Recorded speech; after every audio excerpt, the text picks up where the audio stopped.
Comment séduire une fille timide qui semble intéressée, mais qui ne participe pas vraiment au jeu de séduction.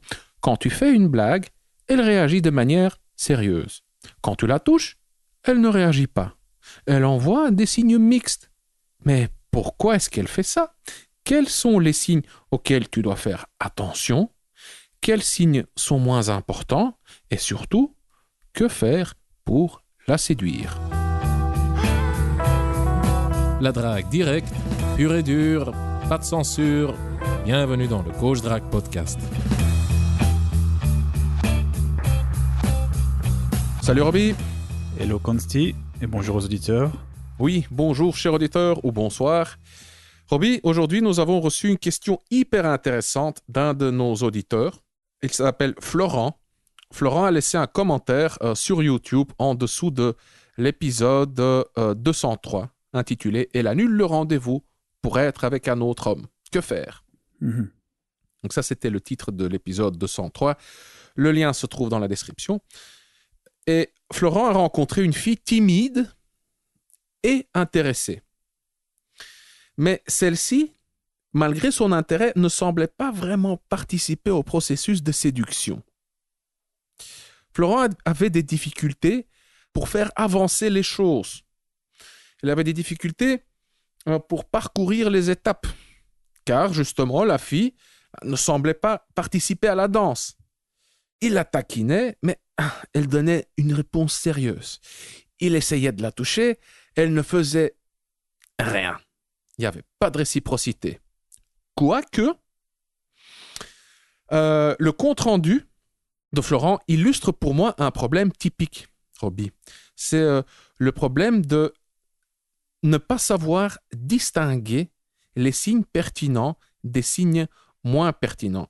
Le problème de ne pas savoir distinguer le signal du bruit. Je te propose de lire son message qui est assez long, mais c'est bien écrit et c'est une belle petite histoire avec du suspense et des hauts et des bas. Et puis, je te laisse répondre et puis moi, je complète. C'est OK? Ok, nickel. Je vois déjà où toi tu vas te diriger, c'est parfait. Je pense que ça va être très complémentaire. Instinctivement, je le sens comme ça. On a l'habitude de travailler ensemble, donc donc tu me connais, hein, je suppose. Après 200... je ne sais pas combien d'épisodes, 205, 207, quelque chose comme ça. Bref, c'est parti. Hello Consti et Roby. Tout d'abord, bravo pour vos podcasts. Vous faites partie, je trouve, des meilleurs contenus séduction sur Internet. Florent partage le même avis. Très détaillé, des situations concrètes de vraies solutions et le format podcast aussi très efficace de quasi 1 heure, voire plus parfois, qui permet d'aller dans le détail. Bref, j'avais une question en tête qui pourrait être un sujet de podcast d'ailleurs, si ça t'inspire. Voici le résultat, on en a fait effectivement un podcast. Je continue.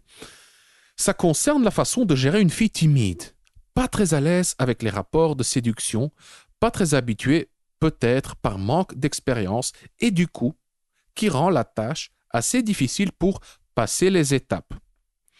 Je précise que tu sens tout de même l'intérêt de la fille, c'est-à-dire qu'elle n'est pas distante ou peu engagée dans le processus car pas intéressée, mais vraiment par timidité. Une fille révise ses examens dans un parc. Étudiante en médecine, je l'aborde avec un truc marrant. Comme, t'as pas l'air d'être au courant, mais le bac, c'est contrôle continu cette année à cause du Covid, t'as pas besoin de réviser. On rigole, on discute un peu, tout se passe bien, je lui propose de la revoir. Elle accepte sans hésiter, je prends son numéro, elle a l'air timide mais open. On s'échange quelques SMS, ses examens étant les jours suivants la rencontre, je lui envoie que quelques messages. Elle finit par me proposer elle-même qu'on se voit. Elle m'écrit « Tu es dispo demain ?» Mieux, je lui dis que oui et lui propose de se voir le soir pour un verre. Elle me dit qu'elle doit manger avec ses amis. Je dis une autre fois et elle me répond « Je vais voir si je peux décaler mon truc ce soir. » Elle veut vraiment qu'on se voit. Quelques heures après, le rendez-vous est fixé. Mais, une fois au bar, elle est assez réservée. Je la sens un peu stressée. Elle a du mal à rebondir sur ce que je dis. Je dois faire presque toute la conversation. Il y a quelques blancs et elle n'arrive à relancer qu'avec des questions un peu bateaux qui font descendre l'interaction quand j'essaye d'être un peu sexué dans ce que je dis ou joueur. Oui, une phrase un peu compliquée. Je continue. J'ai beaucoup de mal à être proche et tactile. J'essaye de me rapprocher petit à petit, mais je sens que la distance est grande. C'est une chose que j'arrive assez bien à faire d'habitude. Adepte, comme toi, Consti, du tabouret haut en rendez-vous pour se rapprocher, de type comptoir, c'est aussi ce que je fais avec elle. Mais elle est vraiment dans son coin, près du mur, et a tiré une chaise entre nous pour poser sa veste dessus. Une barrière nous sépare. Je n'arrive pas à la briser et je sens que le faire serait bizarre vu la conversation relativement plate. Conversation relativement plate, émotionnellement parlant, car la conversation est quand même intéressante. Alors, je la taquine, me moque un peu, pour essayer de créer un truc plus joueur, plus léger. Elle réagit bien, elle rigole, mais tue presque à chaque fois le truc en répondant de manière sérieuse, sans surenchérir. Par exemple, je la taquine sur ses études, donc elle fait de la médecine, et le fait qu'elle doit boire beaucoup. Elle répond « Ouais, haha, non, mais ça va, je ne bois pas tant que ça, mais des fois, ça m'arrive. » Donc, tu l'as compris, Consti, j'ai beaucoup de mal à avancer dans le processus. Lorsqu'on sort du bar, on marche un peu, j'en profite pour me tenir près d'elle en parlant, coude à coude, mais pareil, elle se tient un peu à l'écart. La distance est dure à briser et c'est pas très naturel. Je décide plutôt de la toucher avec mon bras. Par exemple, en rigolant, je touche légèrement son bras avec le haut de la main. Elle ne réagit pas tellement, ni bien ni mal. Elle fait juste rien. En revanche, on décide de boire un verre chez elle, et c'est même elle qui propose. Il y a donc quand même des signes d'intérêt assez forts de temps en temps. On va chez elle, on boit, on discute. Les conversations ont toujours du mal à changer de registre. On est toujours sur raconter nos vies, en gros, etc. Et là, elle reçoit un SMS de sa sœur qui lui demande de dormir chez elle car elle est bourrée en ville. Putain de merde, c'était pas déjà assez dur. Du coup, je dois partir peu de temps après. Elle me raccompagne en bas. Je sens toujours ce décalage entre le niveau de notre interaction et son niveau d'intérêt que, malgré tout, j'arrive à sentir. On se dit au revoir, on se fait la bise, et là je me dis fais chier, on se casse en vacances bientôt et on va pas se revoir avant plusieurs semaines. Je veux en avoir le cœur net. Je décide de tenter le tout pour le tout. Je lui dis « Attends, il y a un truc que je t'ai pas dit. » Je lui prends le bras et la tire vers moi. On s'embrasse. Je sens à ce moment qu'elle est très contente que je l'embrasse. Je lui dis « Tu diras à ta sœur que je la hais. » Elle rigole, on se dit au revoir, je pars. Sans sa sœur, j'aurais pu coucher avec, putain, elle attendait que ça en fait. Ma question est donc, comment gérer une fille timide qui ne te permet pas d'avancer avec elle sur le chemin de la séduction alors qu'elle est en fait intéressée? Le baiser en est la preuve.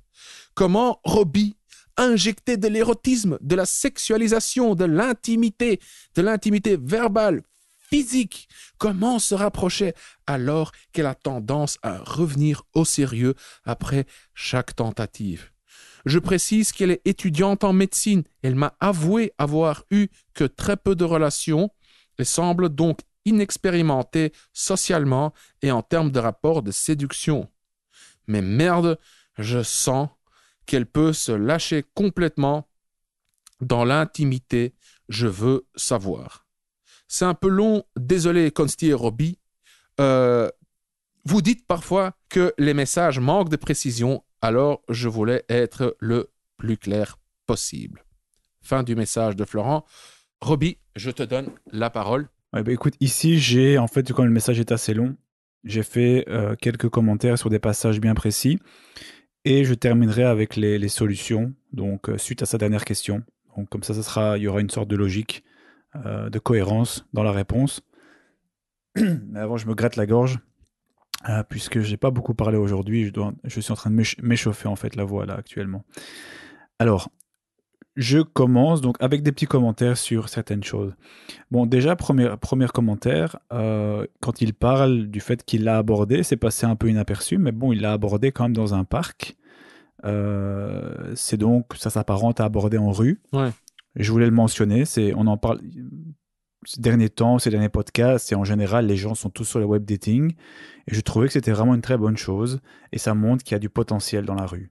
Voilà. C'est pas plus compliqué, ça demande peut-être un peu plus de confiance, De courage, hein, ouais.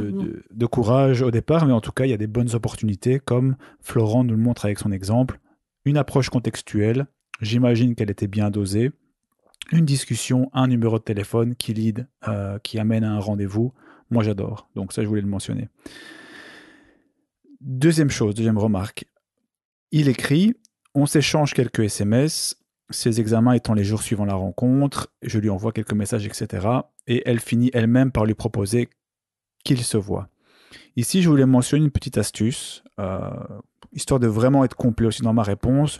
Je sors peut-être ci et là, hein, je digresse pas vraiment, mais je trouve que c'est utile comme ça, donner quelques astuces supplémentaires par rapport à ces éléments. Mais par rapport à ça, c'est ce que je dis souvent dans le script aussi. Le mindset à avoir quand tu rencontres une fille, que ce soit via le web dating, en rue, en club, etc., c'est de fixer le rendez-vous le plus vite possible. Et ce, afin d'éviter ou afin d'avoir le risque que la température ne redescende trop. Car une bonne approche, ici dans le parc, dans le cas de Florent, une bonne impression tend à s'estomper avec le temps qui passe. Donc moi je dis souvent, surfer sur la vague du désir et fixer le rendez-vous dès que c'est possible, et quand c'est pas possible rapidement pour des causes légitimes, par exemple examen, etc. Bon, dans ce cas-là, tu t'adaptes. C'est ce que je voulais aussi mentionner.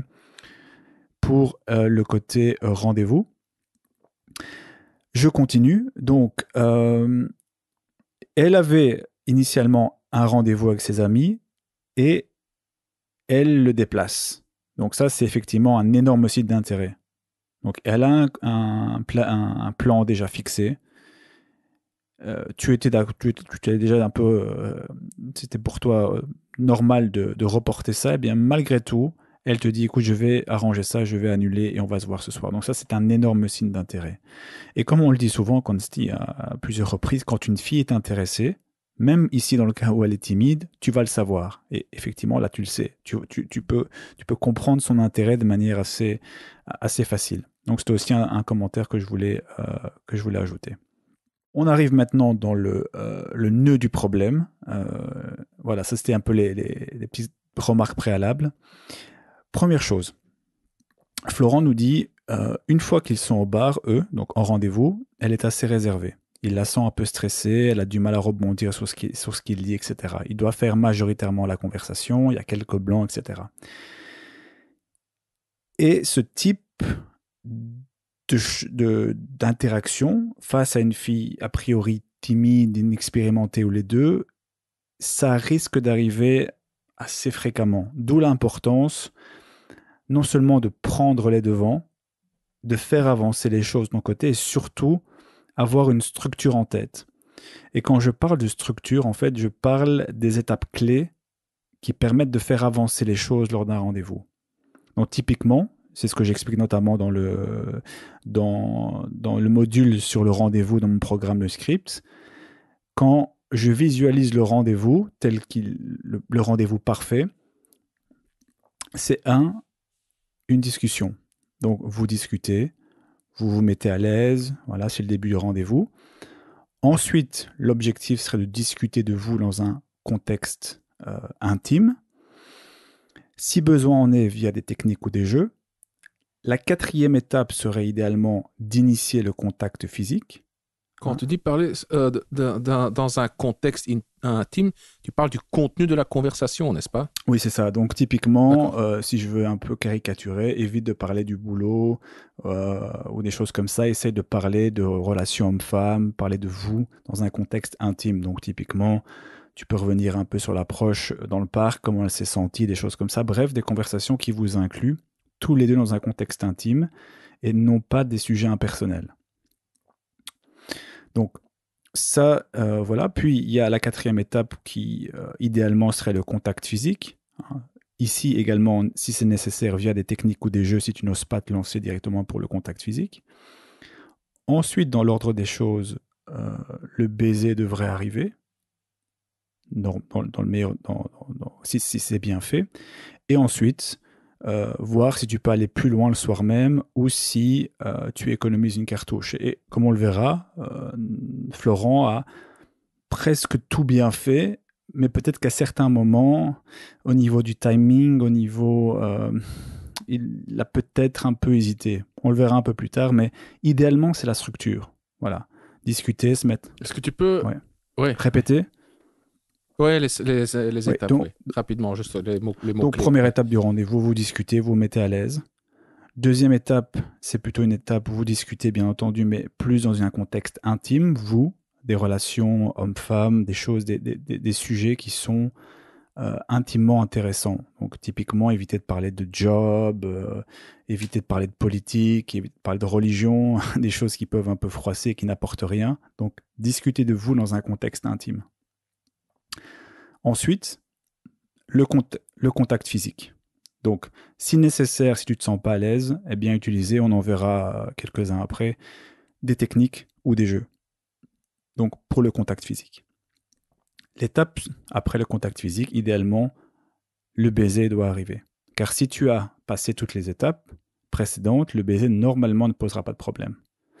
Et enfin, dernière étape, voir en fonction des éléments que tu as en face de toi, ce qu'on appelle l'analyse logistique, si c'est possible d'aller chez elle ou chez toi le soir même, ou si, compte tenu des éléments que tu as en ta connaissance, si tu vas plutôt économiser une cartouche pour la prochaine fois. Ça, c'était pour l'histoire, donc suite à ce qu'il disait par rapport aux filles qui sont timides. En fait, qu'elles soient timides ou pas, ça ne change pas énormément. Tant que toi, tu fais ce que tu as à faire et que tu ne fais pas trop attention effectivement au fait qu'elle n'ait pas grand-chose à dire, etc. Voilà, si elle est timide, si elle n'est pas trop expérimentée socialement, si elle a des problèmes à parler longuement, bon, voilà, tu vas pas la changer. C'est à toi de faire le boulot et de son côté, tout ce qu'elle peut faire, c'est s'engouffrer dans les portes que tu lui ouvres. Donc, toi, en continuant, en ayant ta structure en tête et en l'appliquant, voilà, tu sais que tu fais ton boulot et que si elle est intéressée, tu arriveras à quelque chose. Je continue. Il mentionne, Florent, donc il était avec elle sur un tabouret, donc des tabourets hauts, en rendez-vous, et qu'il sentait qu'il y a, bon, déjà il y avait une barrière au sens physique, il y avait un tabouret qui les séparait, mais surtout il avait l'impression que, voilà, il n'arrivait pas à briser, et il sentait que, comment dire, ouais, qu'il y avait une distance un peu trop grande pour faire le pas. Et je vois ce dont tu parles, Florent, puisque parfois, effectivement, c'est super fluide. Tu es en rendez-vous avec une fille, tout se passe bien, et après 1 heure, 1 heure et demie, vous embrassez déjà, et dans d'autres circonstances, tu sens que c'est un peu moins fluide. Et c'est dans ces situations-là où quand c'est un peu moins fluide, et il faut accepter et comprendre que ça arrive, tous les rendez-vous ne sont pas fluides à 100%, d'autres ont besoin qu'on les fluidifie, d'autres prennent plus de temps, mais c'est surtout dans les rendez-vous qui sont un peu moins fluides que tu auras besoin d'avoir une boîte à outils. Donc, typiquement, des techniques et des petites astuces qui te permettent de passer outre les petits blocages, qu'ils soient physiques ou via la personne, ou tout simplement quand tu sens que c'est un peu moins fluide. Et j'en parlerai bien entendu à la fin de ton message. D'où l'importance aussi d'avoir cette structure dont que tu as mentionné il y a quelques minutes. Donc quand tu as des rendez-vous des rendez-vous moins fluides, c'est bien d'avoir une structure car cette structure contient des points de repère qui vont t'aider à savoir si tu es sur la bonne voie ou pas. Exact. Alors, je continue. Florent nous écrit, donc je la taquine, me moque un petit peu pour essayer de créer quelque chose de plus joueur, plus léger. Elle réagit bien, elle rigole, mais tue presque à chaque fois le truc en répondant de manière sérieuse sans surenchérir. Par exemple, c'est ce que dit Florent, je la taquine sur ses études de médecine en disant qu'elle doit boire beaucoup. Elle répond « Ouais, non, en fait, je bois pas tant que ça, mais des fois ça m'arrive. » Ici, ce que je vais donner comme commentaire, ça n'engage que moi.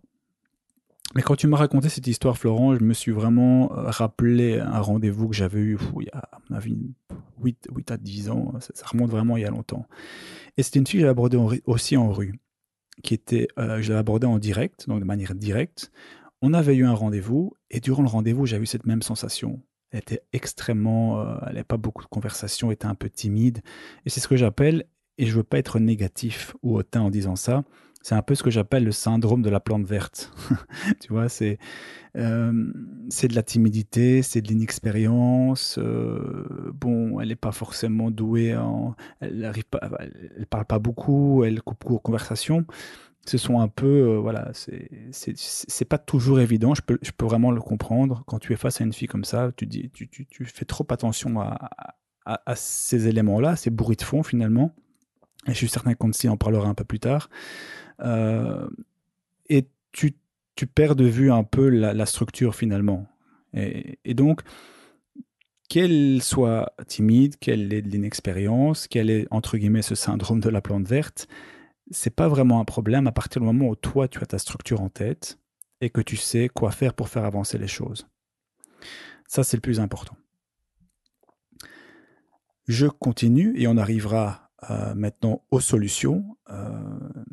Donc je passe un petit peu ici le message de Florent et j'arrive à sa question principale qui est, ma question est donc celle-ci. Comment gérer une fille timide qui ne te permet pas d'avancer avec elle sur le chemin de la séduction alors qu'elle est en fait intéressée, hein, le baiser en étant la preuve dans l'exemple de Florent. Comment injecter de l'érotisme, de la sexualisation, de l'intimité, verbale ou physique, se rapprocher d'elle alors qu'elle a tendance à revenir au sérieux après chaque tentative.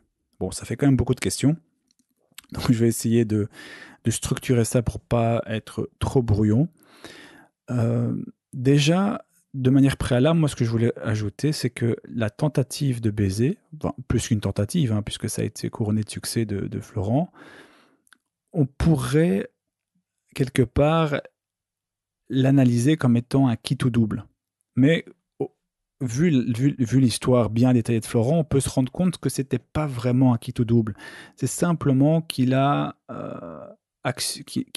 pris son courage à deux mains un peu trop tard.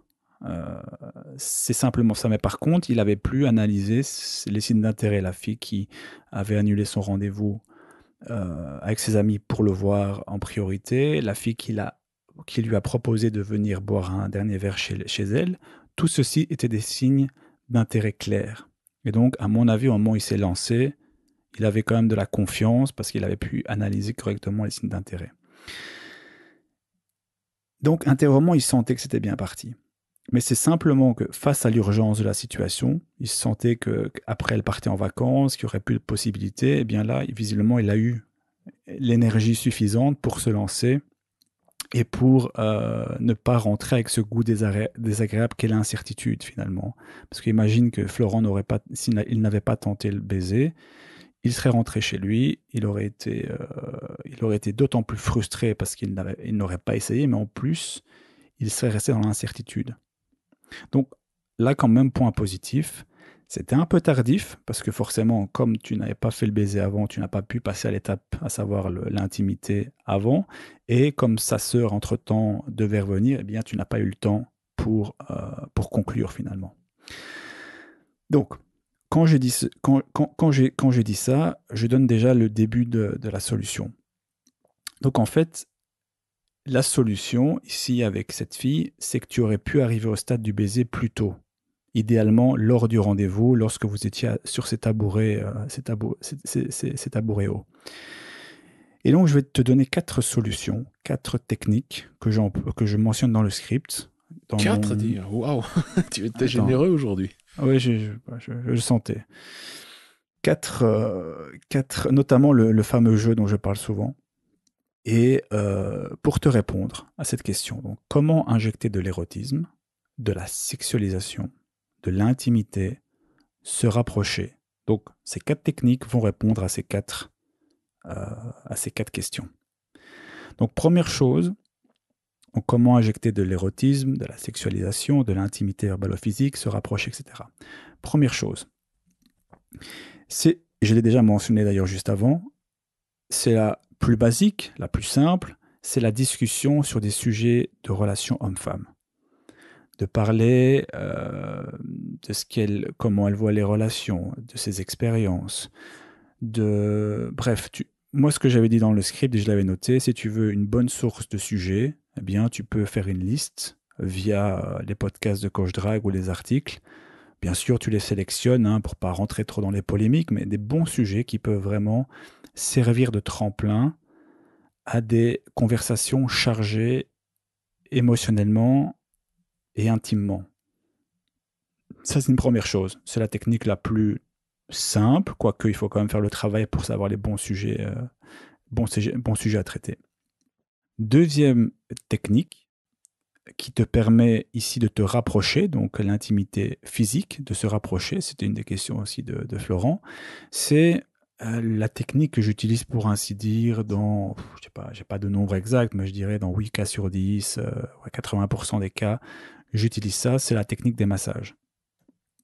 Et en plus, dans l'exemple de Florent, cette technique du massage aurait permis de te rapprocher, c'est-à-dire que dans l'exemple de Florent, il le mentionnait, il y avait entre eux un tabouret sur lequel les vestes étaient mises, je ne sais pas, mais pour lui, le tabouret, plus la timidité apparente et le manque a priori d'engagement de la fille, pour lui, ça rendait peut-être le pas jusque le baiser trop éloigné. Si voilà, j'ai le tabouret qui nous sépare, si elle l'a mis là, c'est qu'il y a une bonne raison, en tout cas c'est ce qu'il se dit. À chaque fois que j'essaye d'emballer la conversation, elle me remet un peu les pieds sur terre, et donc tout ceci, à mon avis, a joué dans son esprit et l'a empêché de passer à l'acte plus tôt. Donc, la technique du massage, ici, permet de vous rapprocher avec une raison valable, et en plus, de retirer le tabouret, et comme ça, toute cette distance physique et psychologique se réduit à néant rapidement. Donc, typiquement, c'est dire voilà, écoute, tu regardes sa main. Bon, si tu te sens à l'aise de prendre sa main directement, fais-le. Tu n'as pas besoin de technique de massage. Mais moi, parfois, quand c'est moins fluide, on en parlait, quand c'est parfois un peu moins fluide, eh bien, je regarde sa main, donne-moi ta main 2 secondes, je prends sa main, je regarde ses bagues, par exemple, et alors je lui explique un massage que, soi-disant, j'aurais appris chez des masseuses philippines à Budapest il y a quelques années. Et donc, je lui montre un massage comme ça, un massage de la main, finalement. Donc, on pourra mettre le lien je pense qu'on en a déjà parlé dans pas mal de podcasts, d'ailleurs. Si je me rappelle bien. La vérité est que tu l'as appris sur YouTube, c'est ça? Non, je l'avais appris d'une fille, ça c'est vrai. Mais quand on l'avait mis dans un podcast, j'ai dû chercher une vidéo sur YouTube pour l'illustration, quoi. Mais c'était une fille qui me l'avait appris. Et je l'ai réutilisé après. Donc, la technique du massage permet de légitimer et aussi de concrétiser, d'avoir un nouvel indice sur son intérêt. Si une fille n'est pas intéressée, si tu lui proposes un massage, au moment où tu lui prends les mains, tu vas sentir une friction. Tu vas sentir que tu vas lui faire le massage 2 minutes, puis elle va retirer ses mains, ou elle va pas se laisser aller facilement. C'est un très bon signe. Parce que parfois, moi, j'ai le nombre de rendez-vous qui étaient pas fluides, en tout cas qui peinaient un peu à décoller, et qui ont décollé quand on a commencé à se taire, et on a commencé à se prendre les mains et à se jauger à ce niveau-là, eh bien, c'était le jour et la nuit pour le rendez-vous. Donc, cette technique du massage extrêmement simple peut vraiment permettre de switcher. Donc voilà. Ce que j'utilise aussi pour l'érotisme, pour la sexualisation, c'est un jeu que je mentionne dans mon programme Le Script. Et je vais en parler ici. Je veux dire, c'est pas quelque chose non plus, c'est pas un secret d'État. Mais c'est un jeu, d'ailleurs dans le script, je présente ça comme étant la seule relique qu'il me reste de trucs de séduction. Bon, c'est vrai, c'est pas vrai, parce que bon, inconsciemment, j'utilise tout le temps certainement des choses que j'ai apprises ou lues il y a 10-15 ans. Mais c'est un jeu voilà, qui pourrait sonner un peu puéril, mais qui finalement, si tu le présentes bien, ne l'est pas, qui me permet, mais je le fais tout le temps, hein. Là, ici, on est plutôt dans les 95-98% des situations, hein. Même quand c'est fluide, parfois je l'utilise parce que j'adore ce jeu. Et donc, à quoi sert ce jeu et quel est ce jeu? Ce jeu, c'est simplement quand tu sens que tu as du mal à parler de sexualiser, quand tu as du mal à parler de vous deux, de relations, d'amour, de sexe aussi, eh bien, ce jeu te sert à passer les étapes. Donc, qu'est-ce que ce jeu? Bon, ça va être je sais pas ce que tu en penses, si je fais la version courte, sinon on va passer. Oui, vas-y, fais comme tu veux. Ouais, la version courte, top, vas-y. Ouais, écoute, c'est très simple. Donc, le jeu s'appelle Salapa. Certains, je pense même que tu peux trouver sur Internet, si tu tapes Salapa jeu, je pense que tu peux trouver. S-A-L-A-P-A, n'est-ce pas? Yes, exact. Okay. C'est Ok. en fait 6 lettres. Tu les mets sur un papier avec elles. J'expliquerai comment tu peux introduire ça pour éviter que ça passe comme étant trop flagrant ou puéril. J'expliquerai ça après. Mais d'abord, le jeu. Donc, Salapa, 6 lettres. S-A-L-A-P-A. Il y a 2 étapes dans le jeu très simples. Première étape, c'est pour chaque lettre, elle doit noter le nom d'un animal. Un poisson, un insecte, un animal au sens large. Ça peut être un serpent, ça peut être n'importe quoi, on s'en fout. Ça peut être du latin. Pour chaque lettre. Ça peut être du latin, si elle parle italien, espagnol, peu importe les langues. Moi, je le fais souvent en anglais parce que je suis souvent à l'étranger. Et donc, les filles parlent souvent plusieurs langues. Je dis, écoute, fais ce que tu veux, en latin, en espagnol. Le but, c'est que tu répondes. Donc, ça, c'est la première étape. Une fois qu'elle a terminé, tu vas lui demander, pour chaque animal, qu'elle te note l'adjectif qui qualifie le mieux l'animal. Donc, par exemple, si elle avait noté serpent pour le S, tu dis, bon, elle va peut-être mettre visqueux, par exemple. Si elle a noté abeille pour le A, elle va peut-être noter bruyante. Tu vois? Donc, c'est la deuxième étape. Et alors, une fois qu'elle a terminé, tu lui donnes les résultats. En fait, le S correspond à elle en société. Donc, socialement parlant, avec ses amis.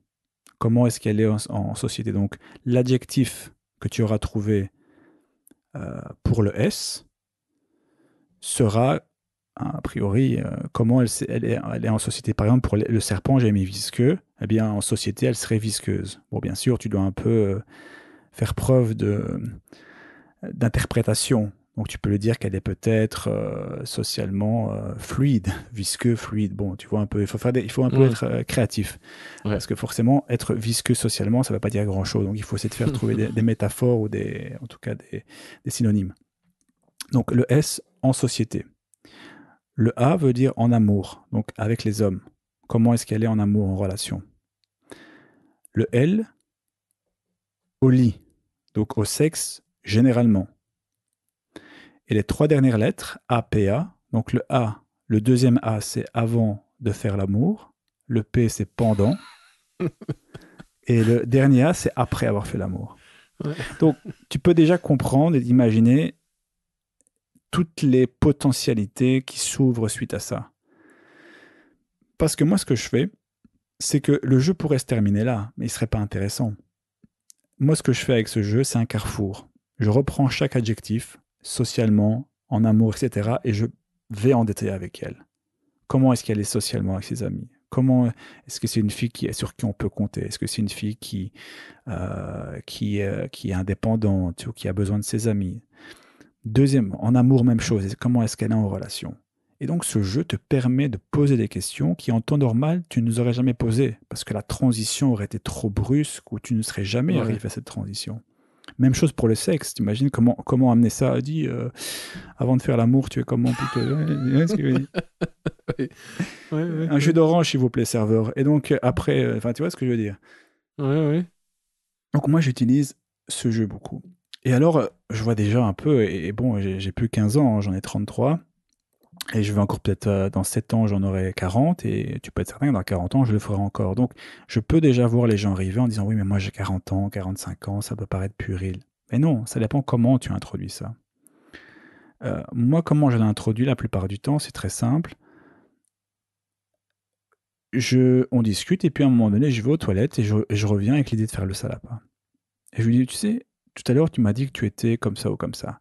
Essaye de rebondir sur quelque chose qu'elle a déjà dit. Par exemple, si tu as senti qu'elle était un peu timide et que tu lui as déjà mentionné, tu peux revenir là-dessus en disant, tout à l'heure, tu m'as dit que tu étais timide. Ça tombe bien que tu me dis ça, parce que j'ai pensé quelque chose, un test que m'a montré un ami à moi, et je suis sûr que tu adorais. Et comme ça, on pourra voir si tu es vraiment timide ou pas. Donc, c'est un peu comme ça que tu l'as introduit. Tu rebondis sur un élément que tu aurais obtenu déjà auparavant, idéalement sur un trait de sa personnalité, pour justifier ce test. Donc c'est pas out of the blue, complètement de nulle part. Tu dis, écoute, hein, j'ai un test pour toi. Là, ça peut dire, ouais, pourquoi il va me faire un test, c'est bizarre. Si par contre tu transites en disant, ah, tout à l'heure tu m'as dit, ou alors on a discuté que tu étais un peu timide ou indépendante ou aventurière ou peu importe, ça m'a fait penser à un test sur la personnalité. Et là, tu as introduit l'idée du test. Et comme tu le vois, ça permet, ce test, de parler de sexualiser, de parler d'intimité, de te rapprocher même avec elle. Et la plupart du temps, parce que j'ai parlé du massage avant, le massage, je le fais plutôt après ce jeu. Parce qu'après ce jeu, on a vraiment parlé de sujets intimes et vraiment la tension a augmenté d'un cran. Et là, prendre la main est encore plus facile et plus naturel, plus fluide. Plus naturel, plus fluide, voilà. Donc, ça, c'est le troisième tool, le troisième outil que j'utilise. Quand c'est moins fluide, quand je sens qu'il y a des résistances, quand j'arrive pas à trouver la bonne transition, tout simplement quand il y a un blocage dans l'interaction, ça arrive. Comme je l'ai dit avant, parfois c'est fluide, parfois c'est moins fluide. Et quand c'est moins fluide, tu utilises des outils et tu n'es pas obligé, mais c'est toujours bien d'avoir des outils dans sa boîte à outils. Donc ça, c'est la troisième chose. Et enfin, la quatrième technique, qui tu vas le comprendre, et voilà, c'est plus quelque chose comment dire, d'implicite, hein, si j'ai envie, ou comment expliquer ça? C'est tout simplement le fait de diminuer, vous deux, le flot de parole. Parce que, comme je l'ai dit avant, elle peut être timide verbalement, c'est-à-dire elle n'est pas forcément, c'est pas forcément un grand orateur, une grande oratrice, c'est pas forcément une fille qui est à l'aise avec de longues discussions, etc. Mais peut-être qu'une fois que vous passez dans la sphère intime, c'est une toute autre personne. Donc, à un moment donné, il faut que les bruits de fond que sont simplement le fait qui est la discussion diminuent à un moment donné. Le flot de parole, c'est bien. Au début, on commence le rendez-vous, on est dedans et voilà, c'est socialement accepté et acceptable de discuter. Mais à un moment donné, trop de paroles, trop parler, ça devient un bruit de fond, ça ne fait pas avancer les choses. D'ailleurs, moi, je dis souvent et je vois le rendez-vous, l'interaction comme une courbe. Donc la courbe est au plus bas au début de l'interaction, puis vous discutez, puis vous parlez de sujets intimes, puis tu lui fais éventuellement salapa, puis tu lui prends les mains, et là la courbe monte.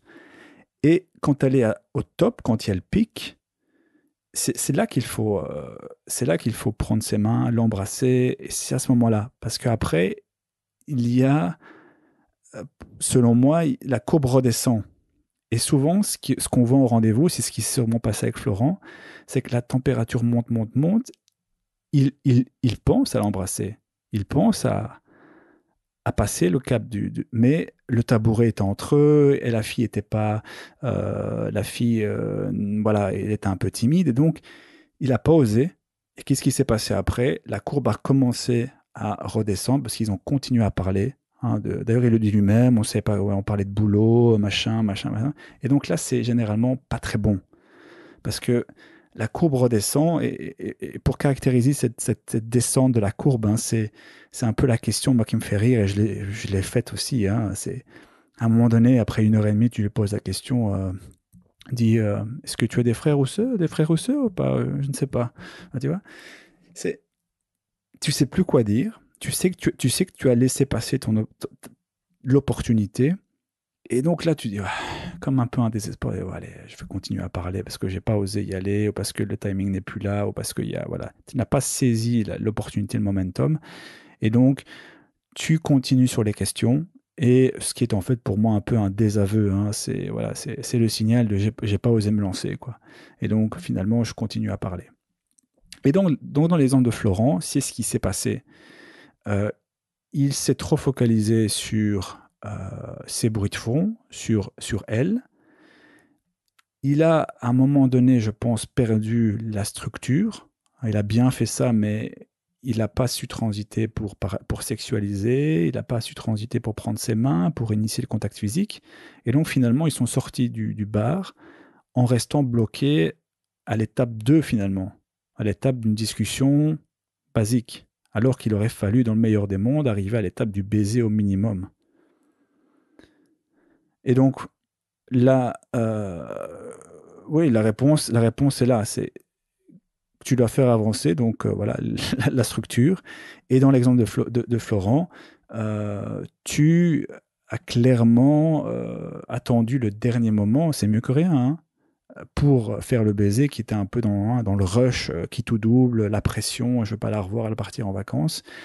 Et forcément, tu as au moins perdu l'opportunité de coucher avec elle le premier soir, parce que si tu avais avancé suffisamment lors du rendez-vous, lors du verre chez elle, ça aurait pu décoller directement finalement vers le sexe, alors que quand vous êtes arrivé chez elle, tu n'étais même pas encore au stade du contact physique finalement. Donc tu avais encore le stade du contact physique, du baiser, et bon, entre-temps, sa sœur est arrivée, donc ça s'est pas fait. Donc voilà. Done. Good. C'est marrant comme on est sur la même longueur d'onde. On doit aussi faire attention au piège de se dire que on pense la même chose, on va donner plus ou moins. Il va y avoir quand même des différences ici, enfin plutôt des nuances. On va donner les mêmes solutions, donc ce qu'on dit est correct. Ce n'est pas nécessairement le cas. Hein. C'est pas parce qu'on dit la même chose ou ce qu'on va dire va se ressembler qu'on a raison. Petite réflexion. Mais c'est cool, c'est sympa de voir quand même à quel point on est sur la même longueur d'onde. Donc moi aussi j'ai noté ici plusieurs points. Beaucoup de points se rejoignent. Mais chez moi ici, il y a une différence d'accent. C'est parti. Alors, Florent, tout d'abord, c'est top que tu donnes autant de précision. Ton compte rendu est complet. Et les précisions que tu donnes sont pertinentes. Parfois, souvent, les comptes rendus sont trop courts et on n'a pas assez d'infos. Et parfois, ils sont beaucoup trop longs, où les mecs nous racontent leur vie. Ils commencent vraiment avec « Consti, il y a cette fille, je te raconte l'histoire. Il y a 25 ans, dans un petit village, et il commence dès la naissance, sans blague, pour que je comprenne comment elle a été éduquée, ainsi de suite, sa personnalité, blablabla. Bref, ici, c'est nickel, Florent. Merci. Donc, cher auditeur, tu peux t'inspirer de ce compte-rendu si tu as des questions pour un peu avoir une idée du niveau de détail que le compte-rendu doit avoir. Alors, Florent, avec le recul, hein, nous sommes tous des experts. Hein. C'est facile de dire comment il fallait faire. J'ai été dans des situations similaires. Et j'en ai foiré des situations similaires. Ça, tu peux en être sûr. Hein? Pas qu'une seule, hein, de plusieurs. Mmh. Et ici, ça peut se résumer en une phrase. Hein? Comme je l'ai dit au début du podcast, ici, c'est vraiment une question de se fier aux signes les plus fiables. C'est de savoir distinguer les signes du bruit. Je précise, pas tous les signes d'intérêt ou de désintérêt sont équivalents, se valent. Parfois, il faut s'accrocher juste à quelques signes, les signes les plus flagrants. Et donc, ces signes vont se rajouter. Hein, mais on a entendu ton histoire de A à Z. Ici, mais ici, moi, je vais... les points que j'ai listés, je vais les compléter au fur et à mesure. Donc ici, ce que je vais dire, ça concerne le début de ton message. Mais donc déjà, dès le début, hein, imagine, on retourne en arrière, Florent, tu es là au début du rendez-vous et les premiers indices sont là que, aïe, aïe, aïe, ça va être dur, hein, c'est pas très fluide, elle participe pas. Et donc là, déjà, le premier doute commence à s'installer. Mais pourquoi elle participe pas à la séduction? Je lui tends des perches, je la taquine et je reçois rien en retour. À ce moment-là, déjà, moi, ce que j'aurais fait, je me serais dit, bon, où est-ce que j'en suis maintenant? Qu'est-ce que j'ai comme info? Quels sont les signes les plus fiables? Florent, c'est elle qui te propose le rendez-vous. Attends, c'est elle, quoi. Mieux encore, une fille timide, c'est pas une fille extravertie qui fait la fête et je ne sais quoi. Non, c'est une fille timide qui te propose le rendez-vous. Je veux dire, c'est un signe d'intérêt, mais énorme. Mieux encore, elle reporte le dîner, le rendez-vous avec ses amis pour pouvoir être avec toi. Le mec qu'il a abordé dans un parc. Attends, quoi. Pour moi, déjà, si j'ai ça comme indice, c'est bon. Moi, je suis tranquille. J'ai plus besoin de plus rien. Elle peut être assise là comme une statue.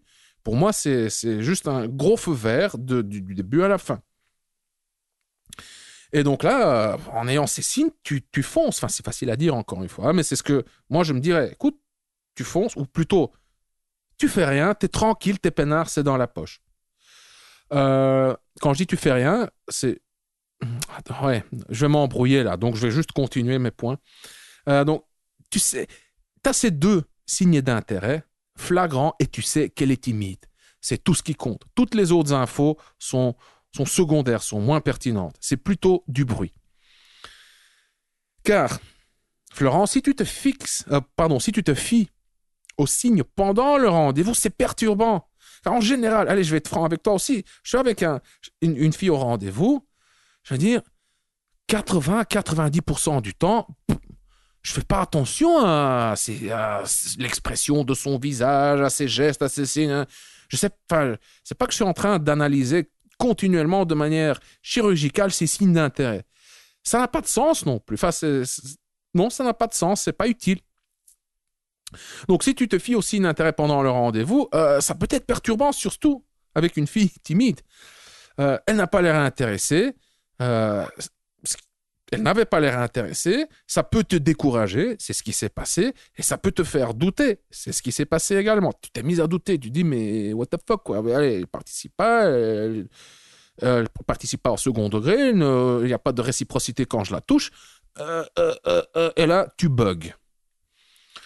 Écoute, Florent, souvent, encore une fois, cette fille est timide, et souvent, la timidité peut être perçue comme de l'indifférence, voire de l'arrogance.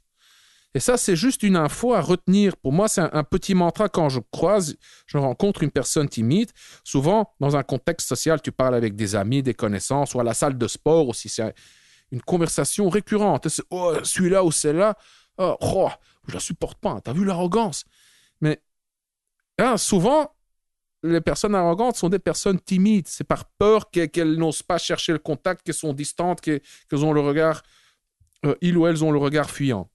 Et ça peut être, voilà, encore une fois, perçu comme de l'arrogance. Je suis supérieur à toi, tu ne m'intéresses pas. Non, c'est de l'évitement. Et cet évitement, c'est une expression d'une angoisse. C'est cette fameuse timidité. Donc, retiens ça.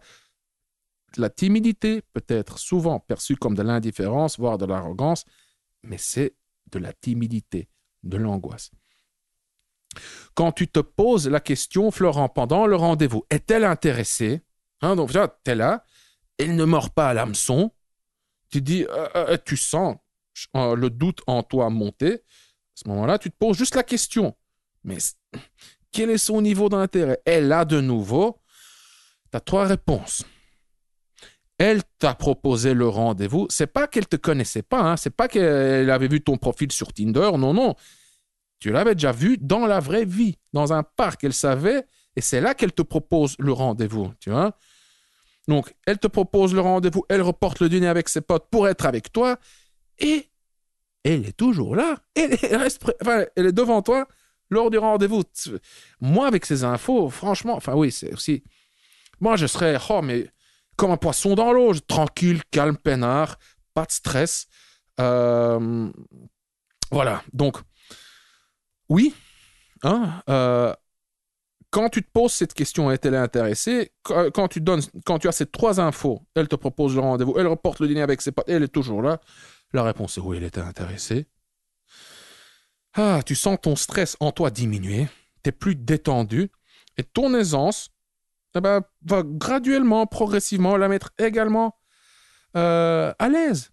Et ensuite, là, tu appliques ou bien les techniques de Robbie qui sont également, en fait, ce ne sont pas que des techniques de drague, ce sont aussi des techniques de gestion émotionnelle. Ça t'aide toi à gérer ton stress, à découper la séduction en petites étapes. À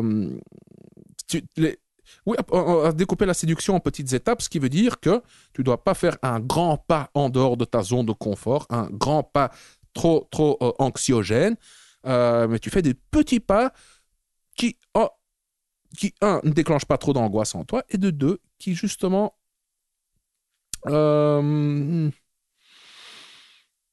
comment dire? Déjà, s'il y a un petit niveau d'angoisse, ces petites étapes vont justement te désensibiliser. Donc, ça a plusieurs fonctions.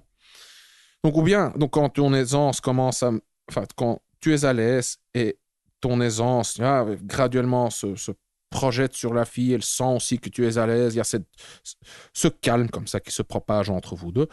Donc, ou bien tu appliques les techniques de Robbie, ou bien tu appliques tout simplement la technique du comptoir.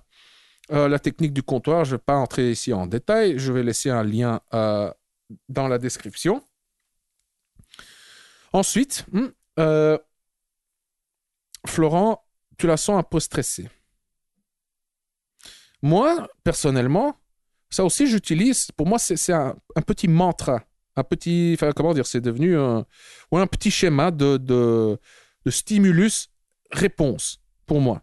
Donc, quand je vois que la fille est stressée, moi ça me met à l'aise.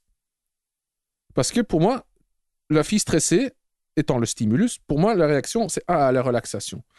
Je t'explique. Quand la fille est stressée, ça veut dire que c'est important pour elle. Quelque part, c'est un signe d'intérêt. Moi, ce que je ne veux pas voir, c'est de l'indifférence.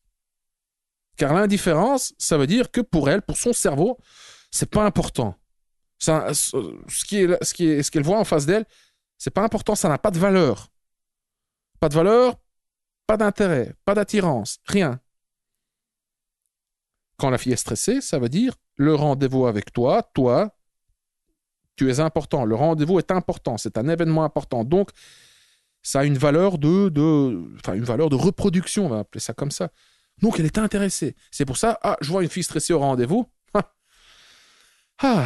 Ok, je suis peinard, je suis tranquille. Est-ce qu'imagine, toi, quand tu vas à un rendez-vous, t'es stressé, parfois, n'est-ce pas, Florent? Ou toi, cher auditeur. Pourquoi t'es stressé? Parce que c'est important, tu veux pas foirer, tu veux être bien perçu, tu veux que ça marche, tu attends quelque chose de plus, un baiser, du sexe, une relation, de l'amour, des câlins, et ainsi de suite. Donc, une fille stressée, pour moi, ça me met à l'aise, car c'est un signe d'intérêt flagrant. Comme tu l'as dit, Robbie, Florent, toi, tu aurais dû avoir le déclic beaucoup plus tôt dans l'interaction. Tu aurais dû avoir le déclic beaucoup plus tôt lors du rendez-vous pour te mettre à guider de manière plus ferme, plus assurée. Quand je dis ferme, je ne parle pas de manière... je ne te parle pas de... Comment dire brusque et agressive, hein, mais juste avec plus de conviction, plus d'assurance. Tu aurais pu être aussi plus direct, à mon sens. Par exemple, tu dis... Mais elle est vraiment dans son coin, près du mur, et a tiré une chaise entre nous pour poser sa veste dessus. Souviens-toi des signes. Elle t'a proposé le rendez-vous. Elle a reporté avec ses amis pour être avec toi. Elle est stressée au début du rendez-vous. Elle est toujours là. Oui, attends. Tout le reste, c'est du bruit. C'est juste sur ces signes-là que tu dois te concentrer. Moi, ce que j'aurais fait, j'aurais juste pris sa veste et j'aurais mis sa veste ailleurs, sur une autre chaise. Et je lui aurais dit quelque chose comme, viens, mets-toi ici. mets-toi ici plus près de moi, c'est plus convivial. Je veux qu'on se rapproche physiquement, psychologiquement et émotionnellement. Et oui, j'aurais dit ça comme ça, avec un petit sourire, avec un air aisé, confiant, détendu, genre, voilà. Ou bien, moi, je me serais mis près d'elle, j'aurais pris sa veste, je l'aurais mise sur un autre tabouret ou quoi, et j'aurais dit, je me mets plus près de toi, car j'ai envie de me rapprocher de toi. Il n'en faut pas plus. Pourquoi certains auditeurs pourraient dire, c'est pas trop brusque, c'est pas trop direct, c'est pas trop explicite. Dans ce contexte, selon moi, mais pas du tout. Pourquoi? Justement, elle a proposé le rendez-vous, elle a reporté son dîner avec ses potes, elle était stressée au début du rendez-vous, donc pour moi, ce sont des gros feux verts, et c'est là-dessus que je me base pour me permettre de lui faire moi-même, de lui envoyer moi-même un signe d'intérêt aussi flagrant. Voilà. Ensuite, tu dis, je n'arrive pas à la briser, donc la glace. Je sens que le fer... briser, tu parles de briser la barrière. Je n'arrive pas à briser la barrière et je sens que le fer serait bizarre vu la conversation relativement plate, émotionnellement parlant, car quand même intéressante. Florent, tu sens que ça pourrait être bizarre, mais bizarre pour qui? Bizarre pour toi. Car là, tu dis, je sens que ça pourrait être bizarre. Mais bizarre pour toi, car tu ne sais pas lire dans ses pensées. Pose-toi la question. Attention, je ne te pointe pas du doigt, ce n'est pas un reproche, mais est-ce que ce raisonnement ici, je n'arrive pas à briser la barrière, je sens que ça serait trop bizarre. Est-ce que ce raisonnement est une évaluation correcte de la situation? Ou est-ce que c'est une justification de ton angoisse, de ton hésitation à ce moment-là?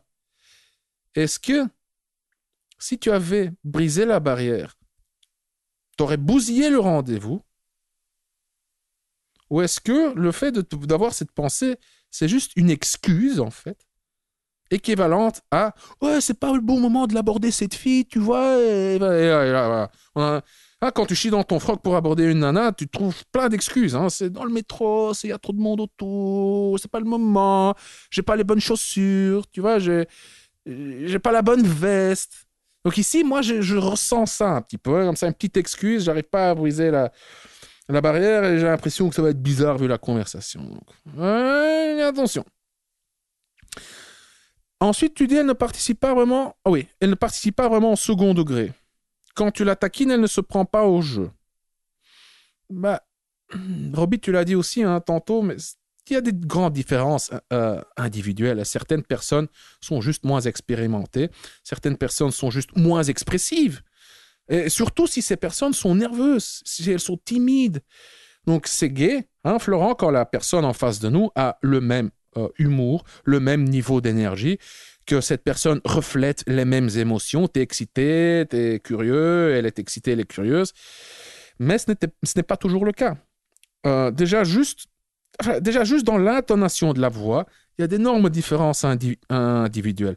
Tu as des gens qui ont une voix expressive, plus d'intonation, qui accélèrent, qui ralentissent, qui parlent plus fort, plus doucement. Et tu en as d'autres chez qui c'est juste monotone. Et ça vaut aussi pour le langage, les gestes, les expressions du visage. Encore une fois, Florent, il y avait des signes flagrants et ces 2-3 signes sont suffisants. Je dirais même que parfois, moi, il m'arrive parfois lors de mes rendez-vous de me fier qu'à un seul signe. Ce qui va à l'encontre de ce que je dis. Quand tu interprètes le langage du corps, tu dois tenir compte des 3 C, le contexte, les clusters et la cohérence entre ce qu'elle dit et ses paroles. Mais parfois, donc, il faut savoir aussi quand il faut juste se fier à un signe. Un de ces signes, pour moi, c'est le toucher. Par exemple, comme toi, quand tu touches une fille sur le bras pour accentuer soi-disant ce que tu es en train de dire, quand une fille me touche l'avant-bras ou le bras, si c'est le seul signe que j'ai eu pendant, je sais pas moi, le rendez-vous jusqu'à ce moment-là, c'est bon. Pour moi, c'est bon. Pour moi, c'est un feu vert. Ça veut dire, voilà, un énorme signe d'intérêt. Genre, ça augmente ma certitude de son niveau d'intérêt de 50, 60, 70%. Je sais que là, Enfin, les chances de l'embrasser explosent, quoi. Juste le fait de toucher, qu'elle me touche le bras. C'est pas une coïncidence. Ce toucher ne vient pas de nulle part. C'est son cerveau qui produit ce geste, ce rapprochement, ce contact physique. Et donc, parfois, dans ces cas, quand il y a ce toucher, je me base uniquement là-dessus. Un signe, c'est tout. Dans d'autres cas, je fais plus attention. J'essaie de rassembler un petit peu plus de signes, mais de nouveau, dans 80 ou 90% de façon de parler, pendant 80-90% de l'interaction, je ne fais pas vraiment attention à son langage du corps. Je n'essaie pas de la lire ou quoi. Encore une fois, quels étaient... Parce que là, on avance dans ton rendez-vous. On avance, on progresse dans la soirée. Quels étaient les signes de la fille timide, Florent? Elle te propose le rendez-vous. Elle reporte avec ses potes pour être avec toi. Lors du rendez-vous, elle reste. Et puis, à un moment... Allez, elle te propose d'aller boire un verre chez elle. Qu'est-ce que tu veux de plus? On devrait insérer la musique dans les casinos, là, quand tu as les trois symboles les mêmes. C'est ça, bingo, ding, ding, ding, ding, ding, ding, ding, jackpot, quoi. En plus, ça vient d'une fille timide. Ouais, Florent, franchement, qu'est-ce que tu veux de plus? Je pense que c'est pour ça aussi que ça le frustre, parce qu'il sait qu'il a... Ouais, il sait, il sent, il se dit merde, ouais. Il a foiré. Ça fait mal à entendre, peut-être, ça pique, on a tous vécu ça. Mais ça fait partie du jeu. La prochaine fois, j'espère que tu vas te dire je préfère rentrer. Comment on dit better to be safe? Non, merde. C'était quoi l'expression avec regret et je sais plus. Regret, remords, je sais plus. Ouais, en anglais, c'est quoi? C'est better to be safe than sorry. Ça. Non, je me suis trompé. J'allais dire it's better to be safe than to be sorry. Peut-être que ça peut s'appliquer ici. Bref, on va pas digresser. Je continue. Donc, Florent, qu'est-ce que tu veux de plus comme signe? Allez. Tu dis, lorsqu'on sort du bar, on marche un peu, j'en profite pour me tenir près d'elle en parlant, coude à coude. Mais pareil, elle se tient un peu à l'écart. La distance est dure à briser et c'est pas très naturel. Je décide plutôt de la toucher avec mon bras, par exemple. En rigolant, je touche légèrement son bras avec le haut de la main. Elle ne réagit pas tellement, ni bien ni mal. Elle fait juste rien. Encore une fois, elle propose le rencard, elle reporte avec ses potes pour pouvoir aller en rencard avec toi. Lors du rendez-vous, elle reste, puis elle te propose d'aller boire un verre chez elle. Florent, le problème se situe chez toi, pas chez elle. Elle t'a envoyé suffisamment de signes flagrants. Au final, Florent, c'est elle qui te guide. C'est elle qui a pris la décision lors des moments clés. Florent, elle te dit « je veux te voir ». Ensuite, elle te dit « viens chez moi ». C'est elle qui propose le rendez-vous, c'est elle qui veut t'isoler entre quatre murs. Et toi, tu te concentres sur quoi? Sur l'absence de son second degré, sur le fait que toi, quand tu la touches de manière hésitante, je me permets de faire cette évaluation, de manière hésitante sur le bras, tu te concentres sur le fait qu'elle ne te touche pas en retour. Pour moi, ça fait preuve quelque part, sans être méchant, mais quelque part, ça fait preuve d'un manque d'intuition sociale. Hein. Tu te concentres pas sur les bons signes. Tu te concentres sur le bruit et pas sur les signes. Tu dis, on va chez elle, on boit, on discute, la conversation, les conversations ont toujours du mal à changer de registre. On est toujours en train de raconter nos vies, etc. Non, écoute, Florent, une fois chez elle, tu prends le devant. Moi, c'est ce que je fais quand je me retrouve chez la fille en question, peu importe où on se retrouve. Hein. Chez moi, enfin, c'est rare qu'on se retrouve chez moi, vu que j'habite avec ma femme et mon fils. Ma femme qui est à côté de moi en train de regarder un film en plus. C'est marrant, on enregistre un podcast sur la séduction, enfin bref. Donc, souvent, quand je termine un rendez-vous entre quatre murs, c'est chez la fille et de temps en temps à l'hôtel. Quand on est chez elle, c'est moi qui prends les devants. Je fais comme si j'étais chez moi, carrément. Je me sens comme un poisson dans l'eau, dans cette nouvelle maison, ce nouvel appart, cette chambre que je ne connais pas. Donc, voici ce que tu fais dorénavant. Tu prends les devants. Tu tamises les lumières comme si tu étais chez toi. bien entendu, tu respectes son environnement. Hein. Enfin, elle va probablement te proposer de boire quelque chose, donc vous servez un petit verre de vin ou une bière ou peu importe. Tu mets la musique. Et moi, ce que je fais aussi à un moment, enfin, assez tôt, hein. Donc je tamise les lumières, je sers les vins, je mets la bonne musique, je sors mon téléphone, je le connecte à son, je sais pas moi, avec le Bluetooth à son enceinte, c'est haut-parleur ou je ne sais quoi. Je me mets à poil. Pas tout de suite, non. Ouais, Pas- dis-moi. Non, mais ce que je fais souvent, c'est je vais vers elle, je dis plus rien, j'ai un regard un peu brillant comme ça, un peu animal, et je lui tends le bras pour danser, voilà.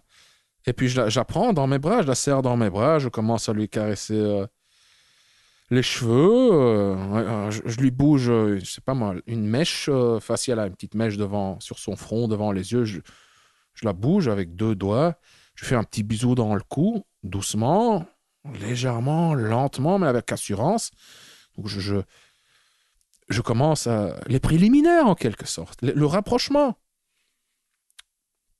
Ensuite, il y a la contrainte logistique. La sœur qui demande de dormir chez elle. Florent, imagine. Imagine que tu étais plus loin dans le processus de séduction. Imagine, tu étais en train de faire les préliminaires dans la chambre à coucher. Vous êtes intime. Vous êtes en train de vous chauffer. Donc, de manière intime, chaude, bienveillante, tu la prends dans tes bras, tu la déshabilles, tu commences à la lécher, à l'embrasser, je ne sais quoi, à la caresser. Imagine, elle est toute chaude, elle est pleine de désir et en confiance, détendue. Sa timidité, zéro, on n'en parle plus, enfin, elle n'existe plus à ce moment-là. Elle est prête à se donner, elle écarte les jambes, elle gémit, Oh, ou mieux encore, imagine que tu étais en train de lui faire l'amour. Et imagine qu'à ce moment-là, la sœur lui envoie le message. Crois-tu qu'en vivant de telles émotions fortes, qu'est-ce qui serait passé à ce moment-là, tu penses? Tu serais probablement resté. Hein? Elle t'aurait dit, je sais pas, hein, peut-être que non, mais ça me semble très probable. T'es là, enfin, vous êtes en train de faire l'amour, elle reçoit le texto, elle te dit, oh putain, merde, il y a ma sœur qui va venir, attends. Enfin, oui, elle va peut-être juste lui ouvrir la porte, elle va préparer le canapé dans une autre chambre. Enfin, ça dépend hein, d'où elle habite, du studio, l'appart ou quoi. Ça dépend de si elle a, enfin, de ses ressources. Hein. Je veux dire, si elle a plusieurs chambres, avec une chambre à coucher, un salon avec un canapé. Ouais. Voilà quoi, tu serais resté. Tu serais devenu la priorité. Elle aurait trouvé une solution. Si elle était vraiment les bonnes, elle aurait trouvé Oui, une c'est solution. ça, tu serais la priorité. Elle aurait rapidement trouvé une solution pour pour que sa sœur soit en sécurité, pour que ça soit fixé. Hein, Mais là, dans ton cas, t'es resté le mec du rendez-vous. Il y a la sœur qui est en danger. Elle est saoule, elle est ivre, peut-être qu'elle va se faire violer ou je sais pas. Donc, mets-toi à la place de la fille, Florent, et juste compare. Le mec du rendez-vous hein, et ma sœur qui a besoin d'aide. Et là maintenant, hop, compare. Le mec qui me fait l'amour comme un dieu, le mec qui me fait sentir comme je me suis jamais senti, j'en suis toute retournée, le mec qui pourrait être mon petit ami, et d'autre part, ouais, ma sœur bourrée. Bon, dans la première comparaison, j'ai décrit ça comme ma sœur qui a besoin d'aide, et dans la deuxième cas de figure, j'ai utilisé ma sœur bourrée. Donc déjà, tu vois, là, c'est tendancieux, mais c'est ce qui se passe aussi dans la tête de la fille. Hein. T'as hésité, oui, sa sœur devient la priorité, t'es le mec du rendez-vous. Mais si vous aviez fait l'amour, ça serait juste, sa sœur serait une contrainte, un obstacle. Merde, elle est bourrée, là, qu'est-ce qu'elle a foutu hein. Voilà, bref, donc ce que je veux dire par tout ça, c'est que la façon dont cette fille perçoit sa sœur et te perçoit toi, ça dépend du contexte. Et toi, tu étais le déterminant principal de ce contexte à ce moment-là. Tu déterminais le sens du contexte, tu es resté juste au niveau tu étais le mec du rendez-vous. Et pas plus. Dommage. Autrement dit, la sœur était un problème dans ce cas. Pourquoi est-ce que la sœur était un problème? parce que tu as foiré le coup, Florent. Si tu avais fait avancer les choses plus tôt, plus rapidement, avec un peu plus de conviction et de détermination, la sœur n'aurait pas été un aussi grand problème, tout simplement. Et tu dis, ensuite, tu décides de tenter le tout pour le tout. Je lui dis, attends, j'ai un truc que je t'ai pas dit. Et là, tu lui prends le bras et tu la tires vers toi, tu l'embrasses. Et en plus, tu sens probablement, je sais pas moi, une détente, tu sens un soulagement de sa part. Tu lui dis que, voilà, tu diras à ta sœur que je la haïs, que je la hais. Merde, j'arrive pas à prononcer. Tu me mets le doute maintenant. Elle rigole, voilà, donc la fille rigole, vous vous dites au revoir et ainsi de suite. Et tu dis, ouais, maintenant sans sa sœur, j'aurais couché.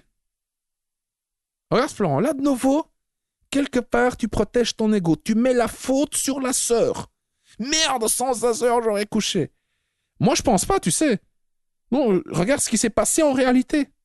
C'est justement à cause de cette contrainte, à cause de cette deadline soudaine, la sœur qui va débarquer de manière inattendue, ce qui signifie la fin de ton rendez-vous avec cette fille, c'est justement cette deadline qui a déclenché en toi la motivation pour agir. Parce que tu avais déjà toute la soirée pour agir, mais tu n'as rien fait, et maintenant que tu sentais que tu allais la perdre définitivement, là, tu as agi. C'est aussi ce qui explique le phénomène classique, qui est le phénomène suivant. Le rendez-vous où il se passe rien et où le mec tente le tout pour le tout à la fin du rendez-vous. Chaque mec connaît ça. Il dépose la fille devant la porte et c'est là que il essaye. Et justement, en ayant ta structure à toi, Robbie, ça évite justement ça évite de te retrouver progressif, voilà, dans une telle situation où tu dois tenter le tout pour le tout, tu flippes ou tu es en train de paniquer à cause du stress, quoi. À cause de l'intensité du stress, à cause de l'enjeu. Voilà, donc sans la sœur, tu te serais peut-être encore concentré des heures et des heures sur les signes qu'elle ne t'envoyait soi-disant pas. Elle me laisse pas la toucher, on se sépare de notre vie, c'est plat, etc. Donc tu peux en fait, en quelque sorte, remercier la sœur, car c'est grâce à elle que tu as eu les couilles d'embrasser cette fille. Et ta question est donc comment gérer une fille timide qui ne te permet pas d'avancer, avec elle sur le chemin de la séduction, alors qu'elle est en fait intéressée. Le baiser en est la preuve. Voici ma réponse. Pour ce cas spécifique, donc, déjà dès le départ, t'es relax, détendu. Pourquoi ? Enfin, c'est facile à dire comme ça. Soit relax, soit détendu. Bon, je sais très bien que ce n'est pas en te disant d'être relax que tu le seras. Mais c'est en te concentrant sur les bons indices que tu le seras. Et donc ici, tu as assez d'indices. Ces indices devraient te mettre suffisamment à l'aise pour te dire c'est bon, quoi, je ne vais plus douter. Je ne vais pas répéter encore une fois ces quelques indices, j'ai fait déjà assez. Et puis, tu es juste cool. Voilà, tu es juste présent lors du rendez-vous. Tu as essayé de la taquiner, une fois, deux fois, ça ne prend pas. Quand tu vois qu'un truc ne prend pas, pas besoin de forcer. Si tu la taquines et elle ne mord pas à l'hameçon, tu la taquines plus tout simplement. Car sinon, ça risque justement de créer une friction, comme ça, une tension désagréable, parce que tu essayes de forcer un truc, tu vois. Tu la touches une fois, deux fois, tu vois qu'il n'y a pas de réciprocité, pas besoin de forcer. C'est vraiment pas. Pour conclure avec une fille, écoute, tu peux suivre les étapes de Robbie, mais en fait, tu n'as pas besoin de contact physique pendant le rendez-vous. C'est pas une condition nécessaire. Ça aide. Je veux dire, ça te donne c'est un indice, ça te donne de la sécurité, ça peut aussi faire monter la température, mais tu n'en as pas nécessairement besoin. Voici la preuve. Il n'y avait pas eu énormément de contact physique entre vous lors du rendez-vous. Tu te retrouvais chez elle et tu as pu l'embrasser sans qu'elle t'arrête, quoi. C'est juste toi qui n'as pas osé. Donc, une fois que tu es chez elle, parce que n'oublie pas, c'est une fille timide. C'est une fille timide. Donc, peut-être qu'elle ne se sent pas à l'aise de montrer de l'intimité, de se comporter de manière plus intime, d'afficher des comportements affectifs en public, dans un bar. N'oublie pas ça. Si c'est une fille timide, la timidité, c'est quoi? C'est la peur du regard des autres. C'est la peur d'être jugé. Donc oui, les filles timides, je peux très bien comprendre qu'elles aiment moins exhiber ce genre de signes en public. Et donc, une fois chez elle, c'est là que tu attaques. Ou elle n'a plus peur d'être jugée par les autres. Et voici, oui, je t'ai décrit comment moi je m'y serais pris. Quand je dis tu attaques, hein, donc oui, retourne un peu en arrière dans le podcast. Oui, c'est très con. Moi, dès que j'entre dans l'appart, dans une chambre, j'instaure les bonnes conditions, lumière tamisée, musique, boisson. Si je dois aller à la toilette, je vais à la toilette. Et puis en fait, j'attaque déjà. En fait, c'est ça. Les premières 5 ou 10 minutes, c'est juste pour arranger un peu l'environnement. C'est même pas pour me mettre dans l'ambiance. Hein. L'ambiance, on s'est déjà mis dans l'ambiance lors du rendez-vous. Et là, je vais vers elle, je la prends dans mes bras, je la colle contre le mur, je la colle contre moi et je commence à la caresser, à lui faire des bisous sur la tête, dans le cou, sur la joue. J'embrasse pas tout de suite, justement pour lui donner envie de m'embrasser. Là, je cours pas après le baiser. J'essaie pas d'avoir le baiser. Non, je la chauffe. Donc, en fait, tu peux voir le baiser comme une mini-pénétration. C'est ce que je veux dire par là. Tu fais les préliminaires pour lui donner envie de faire l'amour, de pénétrer. Mais tu peux appliquer les mêmes principes avec le baiser. Donc, il y a quelques gestes, quelques comportements, quelques attitudes que tu peux adopter avant d'embrasser une fille, justement pour la rendre dingue, pour lui donner une envie énorme de t'embrasser. Hein, et c'est ce que je fais. Voilà. Attends, où est-ce que je suis ici dans mes notes? Ouais. Ensuite, comment injecter de l'érotisme, de la sexualisation, de l'intimité et ainsi de suite. Comme je viens de le dire, ce n'est pas nécessaire pendant le rendez-vous. Certaines filles sont plus à l'aise avec ça que d'autres. Pour moi, le plus important, c'est de savoir distinguer les vrais signes d'intérêt, les signes pertinents des signes moins pertinents. Savoir distinguer les signes du bruit. Et les signes les plus pertinents sont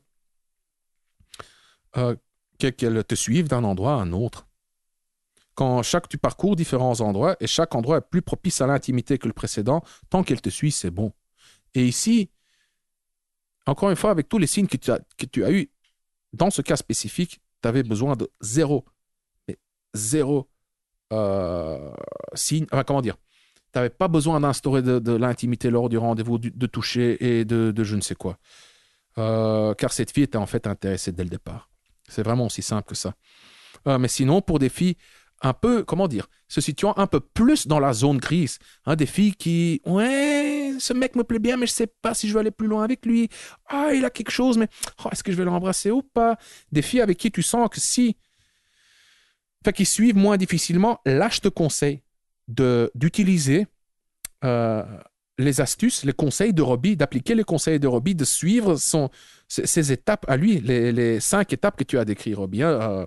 Donc, tu as d'abord, c'était quoi? La conversation. Ensuite, tu as une conversation plus intime. Puis, tu as le toucher. Puis, tu as le baiser. Puis, tu as savoir si tu dois rentrer avec elle ou tu préserves ta cartouche. Ouais, c'est juste ce que je dis. Non.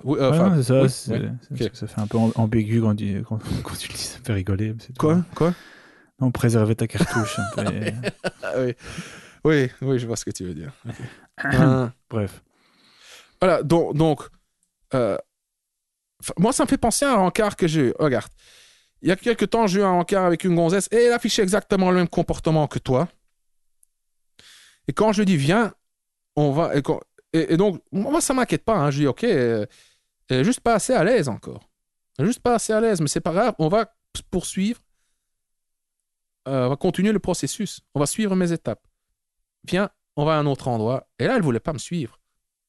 Ah. Non, je ne me sens pas très à l'aise. Je veux pas aller... Donc là, ça va être compliqué. Hein. Donc là, si elle ne veut pas te suivre à un autre endroit, là, c'est compliqué.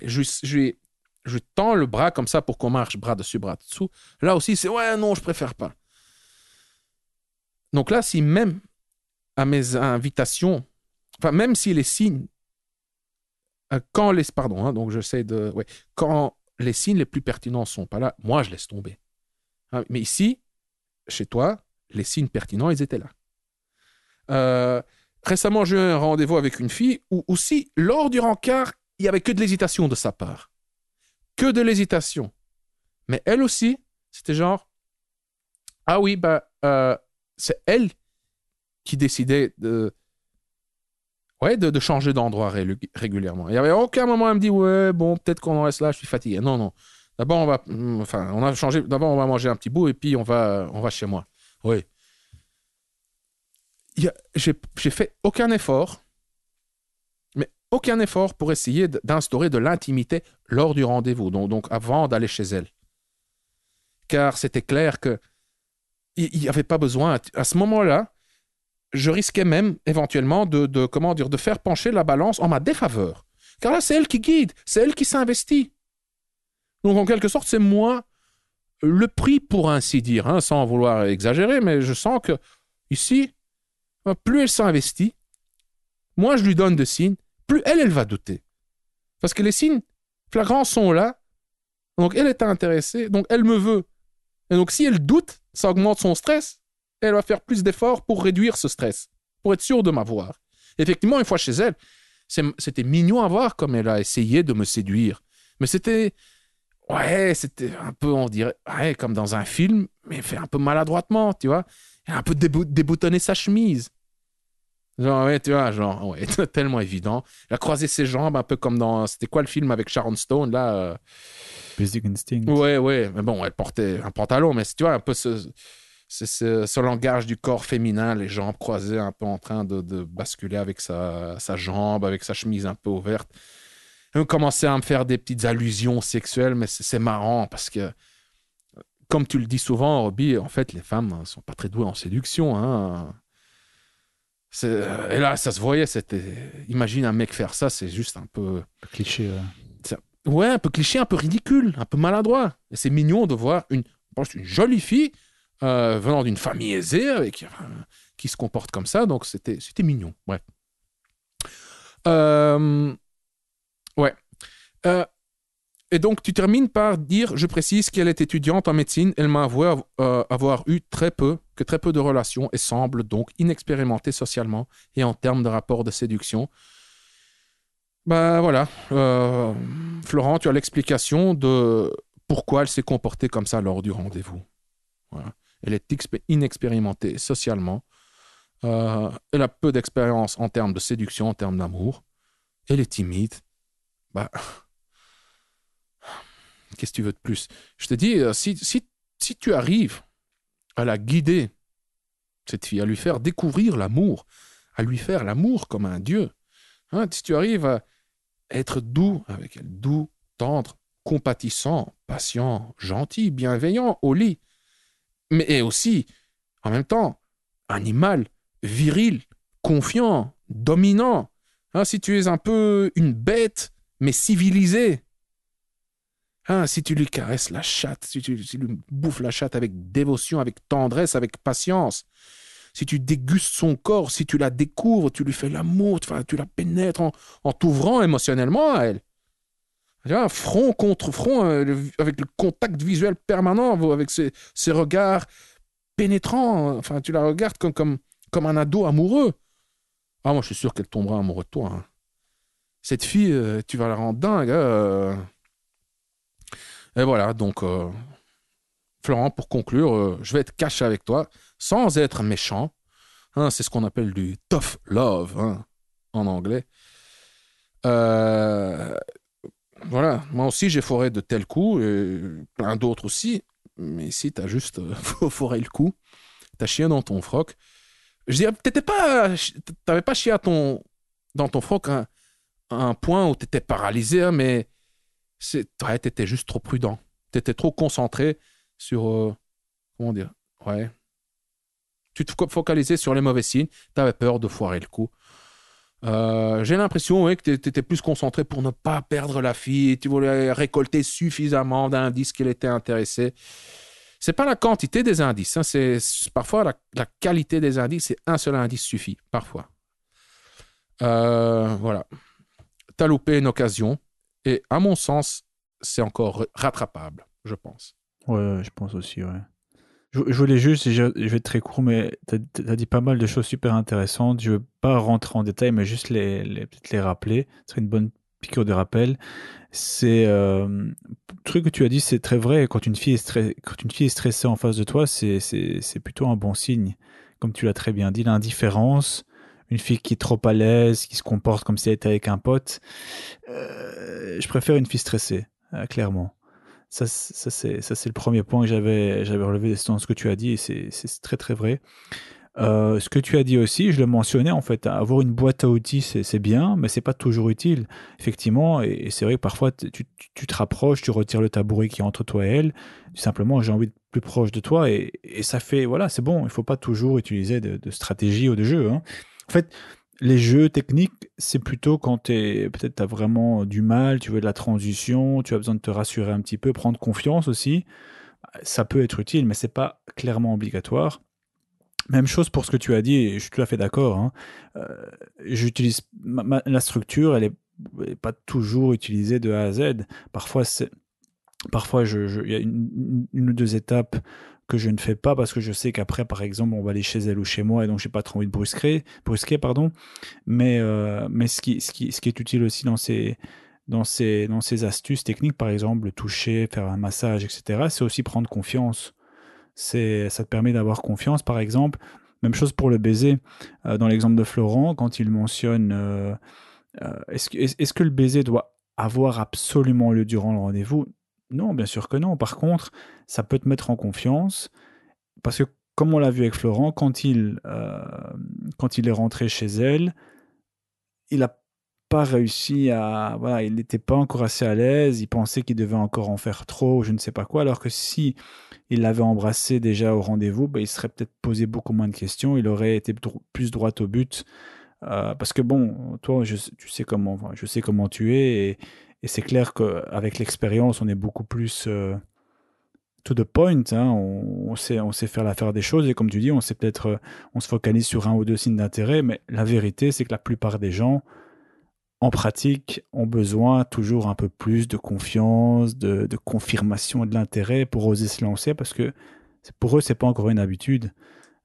Et donc, c'est dans ce sens-là où ces petites techniques, ces petits jeux, ces petites étapes transitoires peuvent t'aider à prendre de la confiance pour te lancer, quoi. Donc ça, c'était un petit point que je voulais mentionner. Et alors, une petite technique, mais tu l'as mentionné également avant. Moi, ce que je fais, c'est quand je sens que je suis un peu perdu au rendez-vous, c'est pas très fluide, je suis en train de m'emmêler les pinceaux, c'est vraiment, je vais aux toilettes 2 minutes, je fais le vide et je me dis, voilà, qu'est-ce que j'ai fait, où je suis en train d'aller, est-ce que je suis pas en train de faire du surplace, euh, comme tu dis, quels sont les sites d'intérêt les plus flagrants. Ça permet aussi de me rassurer à un moment donné, parce que parfois t'es trop anxieux parce que tu es focalisé sur tes émotions, parce que dans l'interaction, il y a plein de choses qui s'entremêlent. Tu dis, ah, mais elle est là, elle est un peu trop éloignée, il y a le tabouret qui nous sépare, et puis elle rigole pas à mes blagues, etc. Et finalement, tu perds de vue le plus important, à savoir les signaux qualitatifs, c'est-à-dire qu'elle est venue, qu'elle a annulé le rendez-vous pour ses amis pour te voir, etc. Et donc, parfois, faire le vide comme ça aux toilettes 2 minutes, c'est où j'en suis, reprendre tes esprits, reprendre un peu la confiance en disant, voilà, elle est venue au rendez-vous, elle a annulé, donc refaire un peu une recharge de confiance te permet de revenir devant elle avec voilà, l'esprit plus clair. Donc ça, c'est un truc que je fais pas mal. Quand je sens que je fais un peu du surplace, c'est aller aux toilettes et me dire, allez, voilà. Et souvent, quand je vais aux toilettes, c'est aussi pour initier quelque chose de différent. Par exemple, ce que je fais aussi souvent, c'est quand on est sur les tabourets, donc, quand c'est possible bien sûr, et bien quand je reviens des toilettes, eh bien je me mets derrière elle, je lui prends les épaules et je lui murmure un truc à l'oreille, par exemple, tu vois. Donc ça me permet aussi de passer via le contact physique quand je sens que voilà, je suis en train de caler un petit peu, quoi. Donc voilà. De nouveau, c'est pas toujours obligatoire. Tu l'as très bien expliqué. Parfois, tu sens que Ça peut se faire sans ça. Parfois, tu sens que bon, tu as peut-être besoin de passer par ces étapes-là. Donc, c'est toujours bien d'avoir une boîte à outils que tu peux utiliser, mais clairement pas, voilà, c'est pas non plus à utiliser à chaque fois et c'est pas non plus souhaitable, quoi. Ici, vu qu'elle était intéressée, il aurait pu utiliser tout ce que tu lui as conseillé. Hein. Ça aurait juste fluidifié l'interaction. Ça aurait réduit le stress de la fille et le stress de Florent. Ouais, tout à fait. Voilà. Roby, tu as mentionné à quelques reprises ta fameuse formation, le script, la Bible de la drague directe structurée. Je vais en faire la promo maintenant. Et je vais surtout je vais commencer par le module sur le rendez-vous. Donc la formation, le script, est une formation constituée de 7 modules. Et dans le script, qu'est-ce que le script va t'apprendre en une phrase? Le script va t'apprendre de parcourir les étapes de la séduction de A à Z à l'aide des techniques et des phrases toutes faites. Donc, avec le script, tu sauras quoi dire, comment le dire pour aborder une fille, prendre son numéro, fixer le rendez-vous,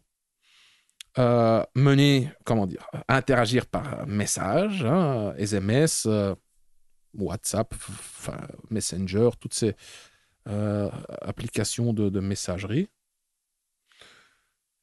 Tu apprendras comment fixer le rendez-vous de manière fluide, hein, via SMS et ainsi de suite. Comment, comme tu l'as déjà expliqué partiellement dans ce podcast, comment te comporter, comment réussir le rendez-vous. C'est-à-dire, comment passer de bonjour à la chambre à coucher, en découpant le rendez-vous en étapes. Pas nécessairement en étapes physiques, littéralement, mais plus en étapes psychologiques, avec des choses à dire, des choses à faire. Tu as déjà mentionné une structure en 5 points ici. Elle revient dans le script, mais ce n'est qu'un petit échantillon de ce que le script contient. Donc, qu'est-ce que j'ai dit? Le script est constitué de 7 modules. Tu as le module sur l'état d'esprit, qui est un module hyper important pour comment te motiver, comment trouver l'énergie pour passer à l'action, pour agir, pour aborder surtout. Hein. Que faire pour surmonter l'angoisse? Que faire pour radier cette... tu vois, plus cette énergie masculine, confiante, sexuelle, et non pas cette énergie platonique, molle, gentille du mec qui demande juste la route. Hein, c'est un gentil, lui. Hein, lui, c'est un gentil, c'est pas une menace. Non, le mec qui donne envie, quoi. Voilà. Donc, tu as le module sur l'état d'esprit, un module sur la drague dans la rue, avec des phrases toutes faites, comment aborder, comment développer la conversation, comment prendre le numéro,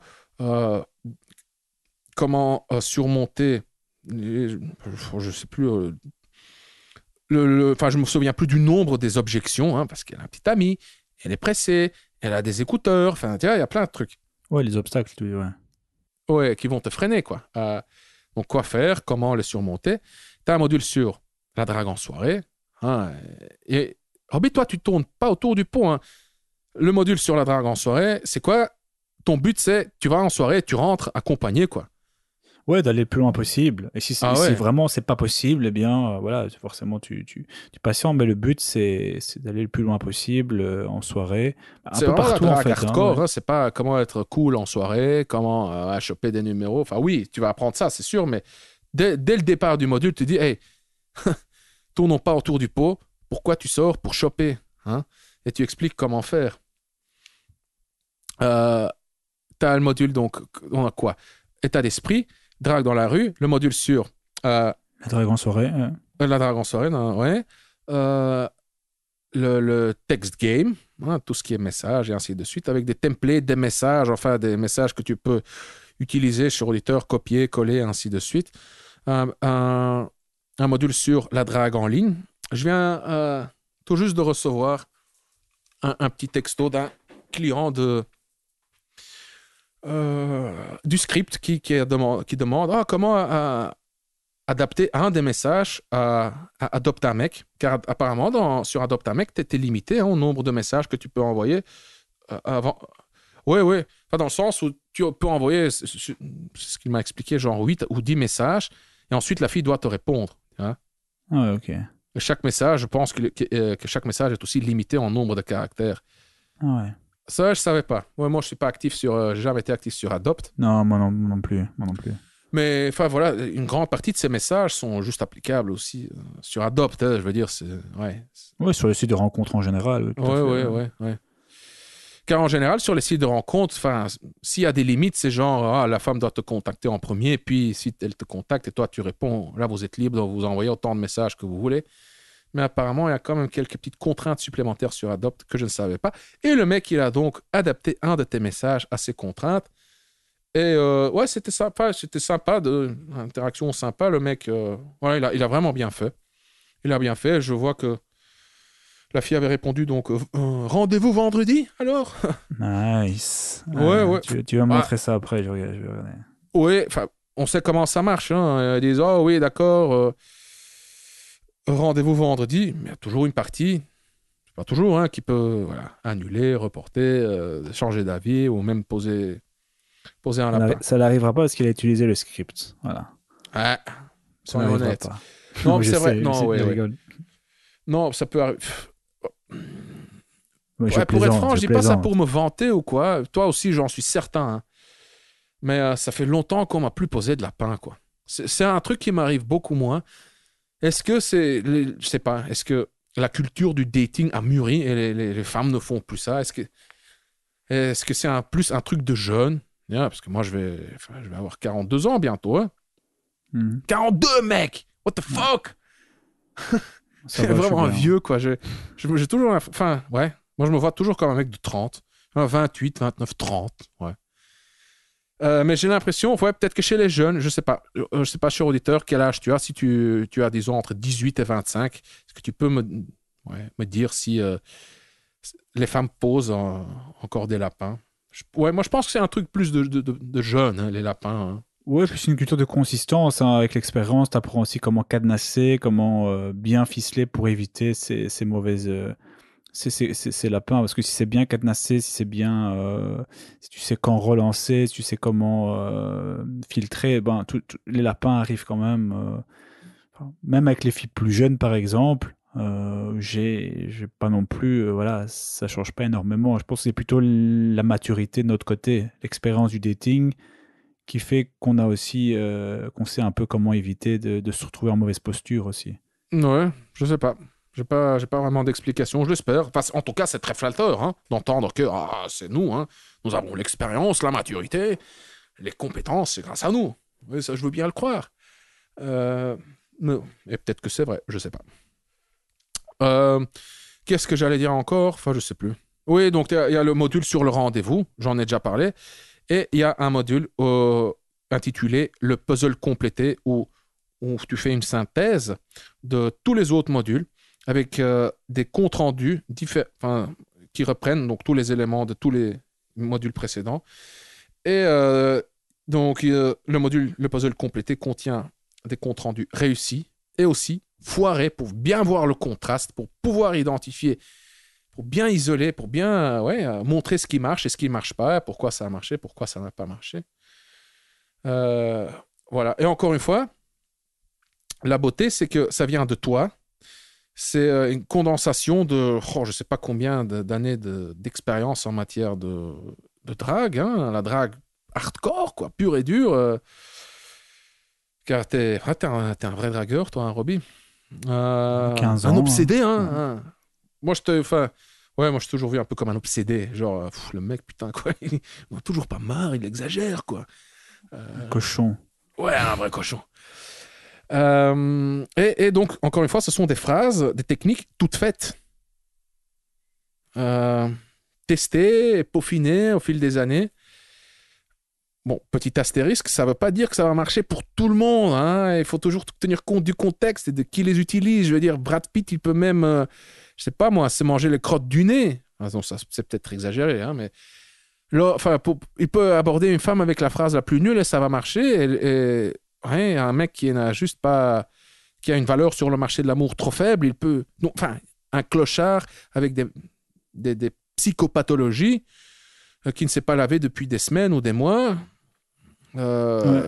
ivre, rien ne marchera pour lui. Hein. Ouais, c'est vrai, mais c'est pas non plus que des phrases qui sont comme ça, sans contexte. Ce sont des phrases qui servent un objectif la plupart du temps. Oui, bien Donc, sûr. c'est pas des phrases comme ça, sorties du tout contexte qu'on te donne. C'est plutôt des phrases qui servent l'objectif qui, lui, est plus global, qui est plus large, à savoir la conclure. Et donc, c'est toujours des phrases qui t'aident à atteindre cet objectif. Donc voilà, ce sont des phrases toutes faites, oui, mais qui servent un objectif, donc qui ne sont pas dénuées de toute empreinte. Oui, enfin, tu donnes aussi le contexte, hein, donc tu donnes des phrases toutes faites, plusieurs, pour aborder, pour développer la conversation, pour surmonter les obstacles et les objectifs, les objections qu'on croise régulièrement, pour prendre le numéro, pour fixer le rendez-vous, tout ça avec élégance et fluidité. Hein. Je l'ai répété pendant je ne sais pas combien de promotions du script et je vais continuer à le répéter quand j'ai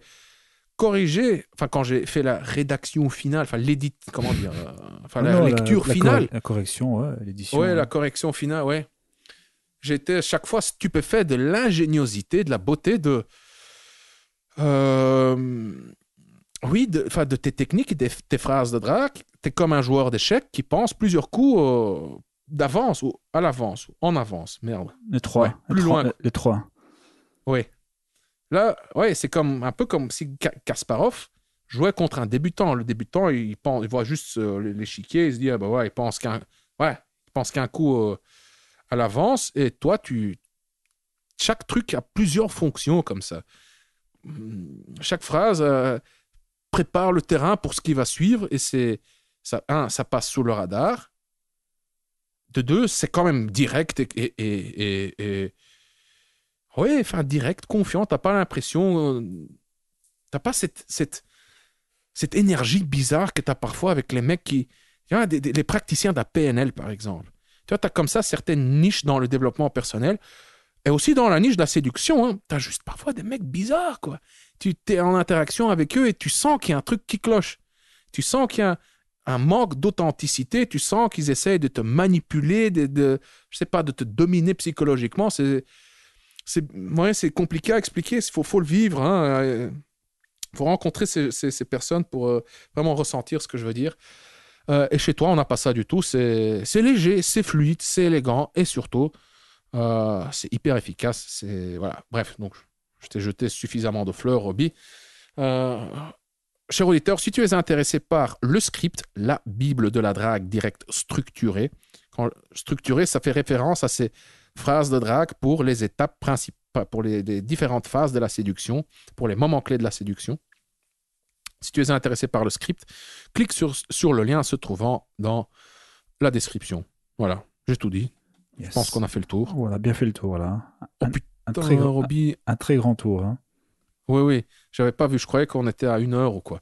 Non, 1h03, c'est un podcast hyper long. Mais super intéressant. Hein. Super intéressant. Enfin, j'espère.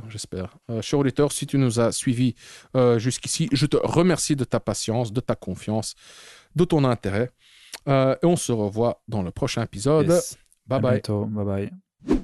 Voilà, cher auditeur, nous sommes arrivés à la fin de cet épisode. Si tu ne l'as pas encore fait, alors abonne-toi au Coach Drague Podcast.